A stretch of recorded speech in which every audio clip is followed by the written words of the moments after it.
Yeah.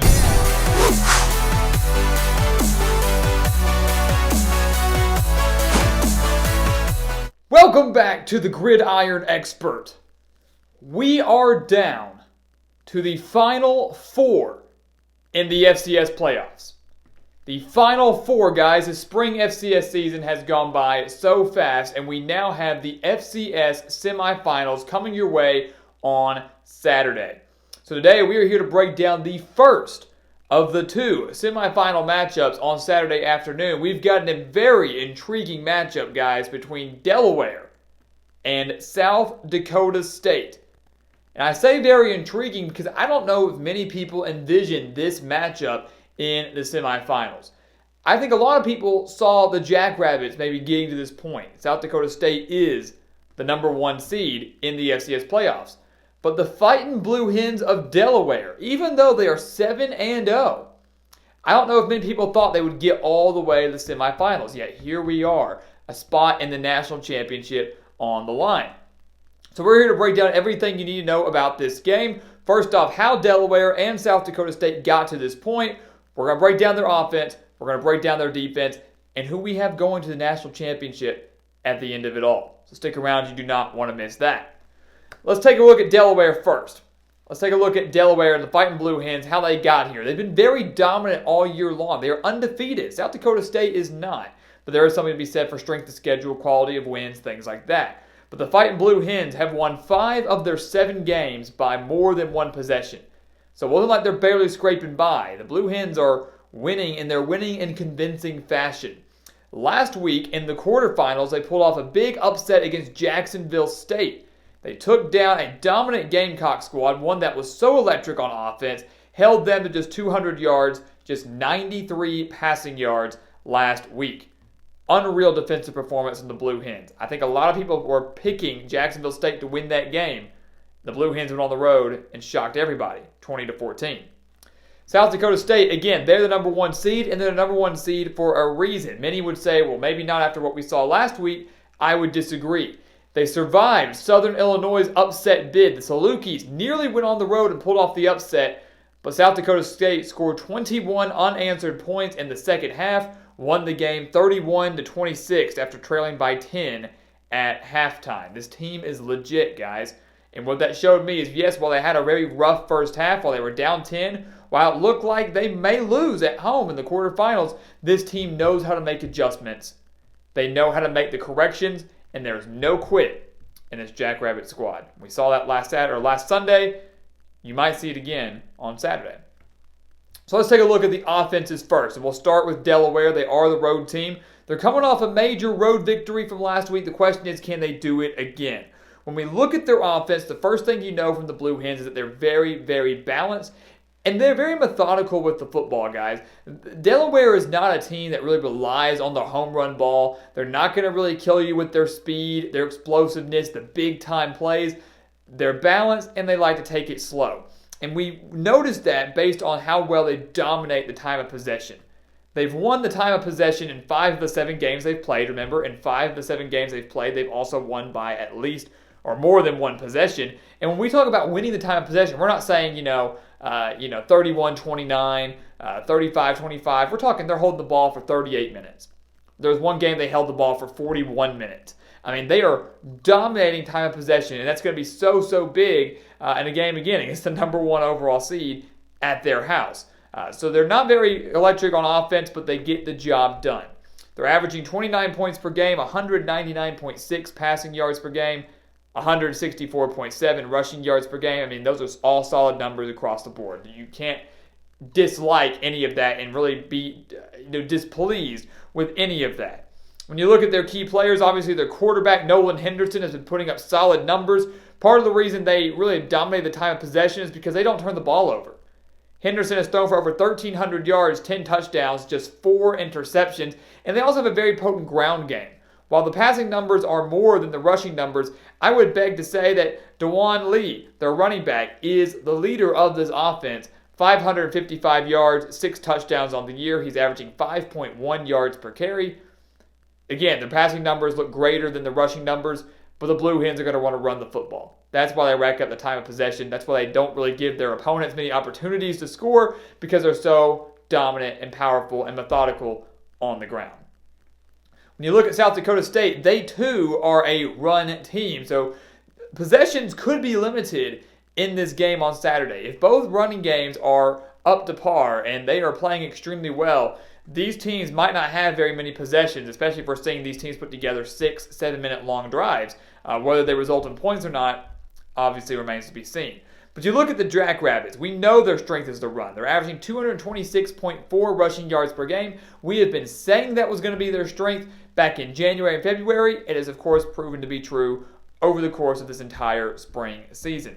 And you look at the two players that are responsible for that.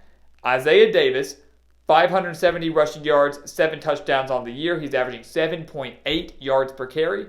That's an unreal stat in and of itself. And then Pierre Strong Jr., we expected to be one of the best players in the country coming into this season. While he hasn't put up ridiculous numbers, he has been a key player for the Jackrabbits. At the end of the day, that's all that matters. 558 yards for Pierre Strong Jr. and 2 touchdowns. But outside of the ground game for South Dakota State, what's impressed me even more from a team that we knew was going to be so run-heavy and run-centric is the fact they are starting a freshman quarterback, and he is playing lights-out football. Mark Gronowski is a freshman quarterback for South Dakota State. Not only is he taking great care of the football, 13 touchdowns to just 3 interceptions, but he's proven to be a dual-threat quarterback as well.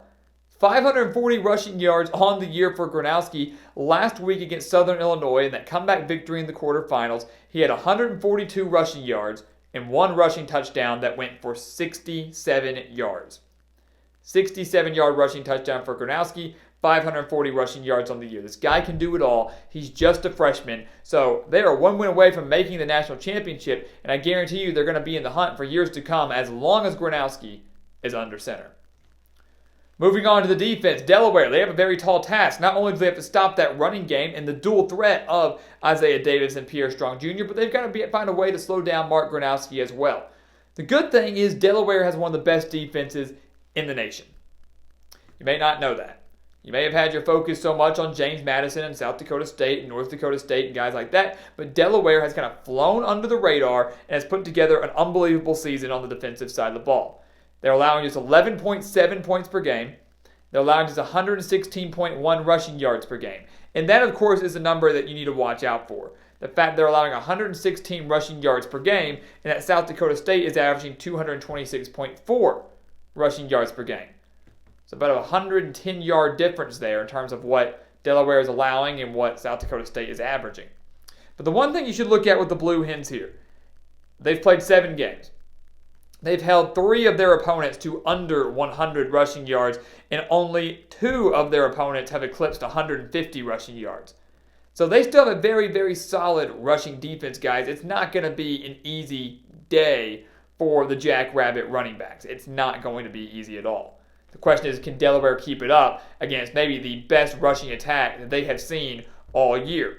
The one thing I will give the Blue Hens credit for is, while we know they're going to have to focus primarily on stopping the run, I think more than anything, they are a great team at taking the ball away. Another reason that I think they dominate that time of possession is because their opponents rarely have the ball. They're either getting quick 3 and outs, or they're forcing turnovers. The Blue Hens have forced 18 turnovers, guys. 18 turnovers in just 7 games this year. They have 6 games so far this year with at least 2 turnovers.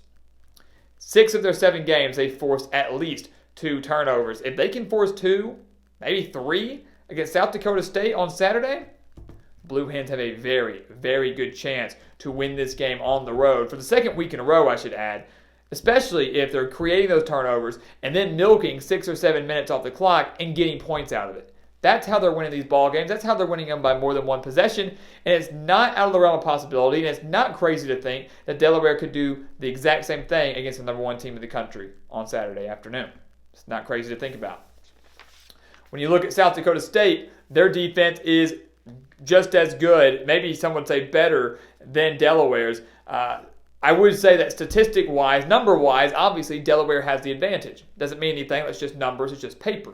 But you look at South Dakota State, they're allowing 15.5 points per game. Not a bad mark at all. They're allowing 170.6 passing yards per game, 118.3 rushing yards per game. None of those are, eye-opening to me. None of those are concerning to me. Those are good numbers for a good team, obviously.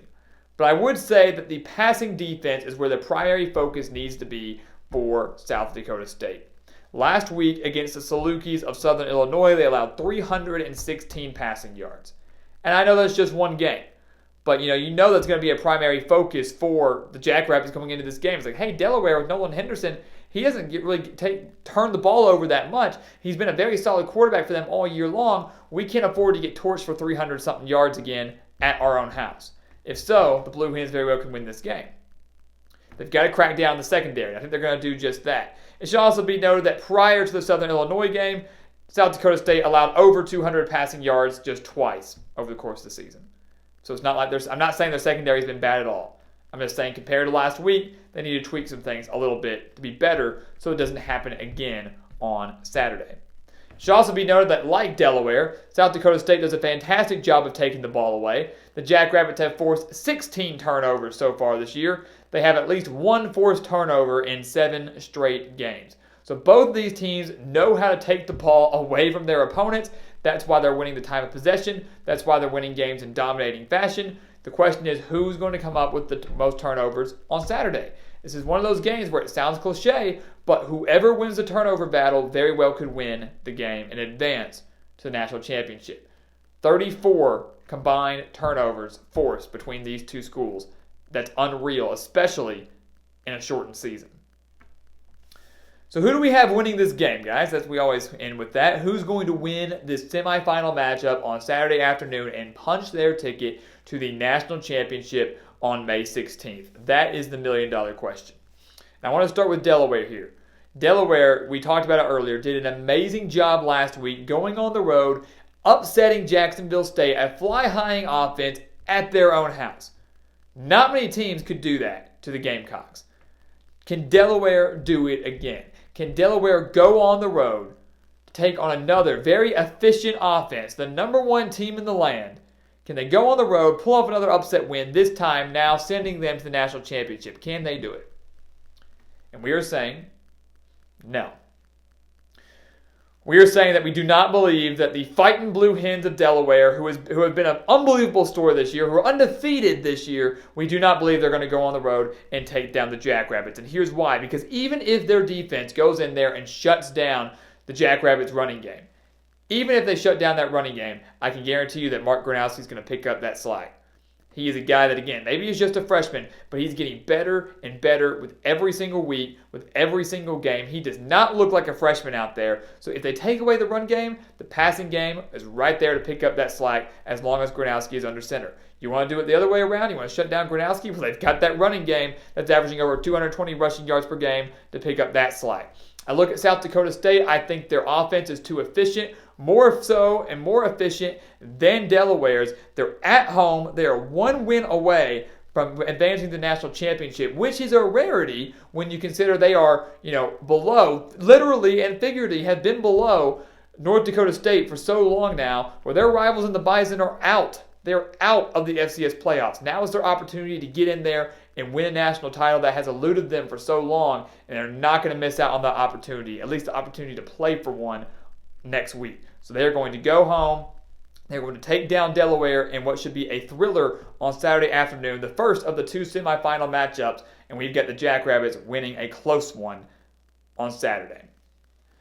So guys, thank you so much for watching us here at the Gridiron Expert on YouTube. As always, guys, thank you so much for watching us. Thank you so much for watching us and for all the support. Make sure to continue to like, comment, subscribe, share our videos. Share our videos, guys. It's a way that we continue to spread the word of college football and the way that our channel continues to grow. So make sure to do that. Check out everything down in the description below for exclusive college football content to get you through the remainder of this offseason all the way until the FBS season begins in August.